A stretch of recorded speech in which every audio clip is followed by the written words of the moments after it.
Một cú đá vào cabin BHL, một nụ cười, một vào lời trao đổi với cậu bé nhặt bóng ngay sau khi Iraq được hưởng quả đá phạt quyết định.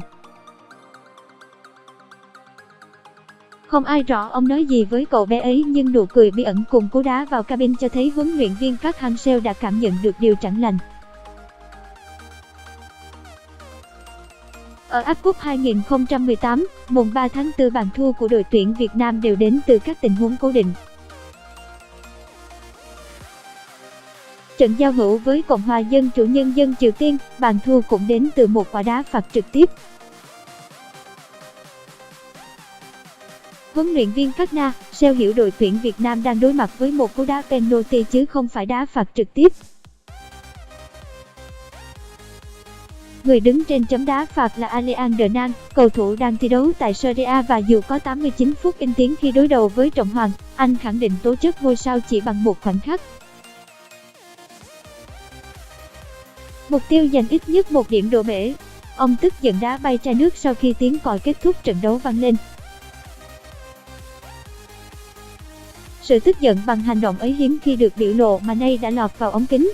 2 lần vươn lên dẫn trước nhưng chung cuộc là thất bại, nuối tiếc xen lẫn sự giận dữ nhưng chỉ là cảm xúc nhất thời. Ông hiểu cơ hội đi tiếp vẫn còn nguyên với đội tuyển Việt Nam.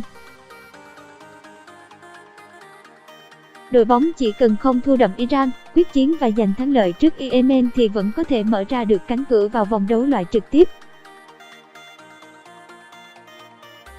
Bước vào phòng họp báo, ông nói Văn Lâm đã không ở vị trí tốt nhất, các cầu thủ thiếu đi sự tập trung ở pha bóng quyết định ấy. Một chuỗi những nhận định để rồi cuối cùng huấn luyện viên người Hàn Quốc lại nở nụ cười tươi để khẳng định: "Tôi tự hào với các cầu thủ." Nuối tiếc nhưng ngay sau đó là chấp nhận thất bại, và chỉ có như vậy mới có thể đối mặt với những thử thách tiếp theo. Nụ cười ấy cũng minh chứng cho sự tiến bộ của đội tuyển Việt Nam. 12 năm trước, Iraq với huyền thoại Ine Mahmoud từng khiến công Vinh và các đồng đội không đá nổi bóng. 4 năm trước, Việt Nam có trận hòa lịch sử với chính đối thủ này nhờ sự xuất sắc của thủ môn Nguyên Mạnh. Còn đây là lần đầu tiên đội tuyển Việt Nam ghi 2 bàn thắng, chơi một trận đấu sòng phẳng đến thế. Huấn luyện viên Park Hang-seo không chỉ trích Văn Lâm, đó là sự góp ý. Ông khao khát chiến thắng nhưng cũng sẵn sàng đón nhận thất bại từ trước khi ASEAN Cup 2019 khởi tranh. Ông chỉ nói sẽ làm tốt nhất, không hứa hẹn sẽ làm hài lòng được người hâm mộ, tái hiện lại thành tích như một năm trước. Thế nhưng, không phải ai cũng thấu hiểu và cảm thông. Thậm chí, nhiều người quay sang chỉ trích Đặng Văn Lâm và một số tuyển thủ, kể cả huấn luyện viên trưởng, như một cách giải tỏa sự thất vọng của bản thân. Thất bại là điều cả cầu thủ và người hâm mộ phải dần thích ứng. Đội tuyển Việt Nam không thể bất bại mãi khi sân chơi ngày càng khắc nghiệt. Thất bại là lẽ thường trong bóng đá khi không một đội bóng nào đạt đến sự hoàn hảo tuyệt đối trong cả một hành trình.